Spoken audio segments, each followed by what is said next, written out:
ikusi genduzan bideo batzuk eta goiti beranak, eta pentsau gendun zelan in edo zelan apuntau eta dimeko bategaz mediazioan edo lortu genduzan goiti bera batzuk eta azkenean hori hasi gara apuntetan karreratara eta hori. Kategoria ezberdinetau, zau da pneumatikan barruen sartzean da eta kotxean txeko baten moduen volanteagaz eta hori da gravity bike bat, bizikleta gravedaz, eta hori bizikleta bat kuadroa buelta monda edo antzekoa eta zoaz pedalak eta zeben monbarik, berantza. Denbora gitzi daro goiti berakaz. Da, de momento, karrera askotara eskara joan. Arzulaz joan da karrera batera, da guteko gunean guztiz preparaute kotxea, joango gara karreratara bera albogo.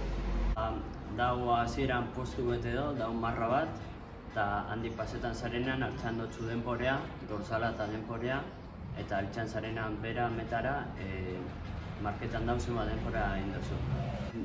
Ingo dire ekainako eta osteta eta zei zeani eta dimeniko dire bi karrera, eta horri dire Euskal Inertzia Koparako puntuagarriak. Zeanikoa da ekainako eta bost, eskolako aldatxa eta apurbe gora guzut hartzen dauela, eta dimekoa da Santuru eta... Olazabaletik erantza. Olazabaletik bera Santuru. Eta gero pentsetan gabiz, beste karrera txikiren bat edo 4 palosakaz eta egiten, berra egiten dugun arantzasun igual edo jaietan, holan karrera txiki bat igual pentsetan gabiz.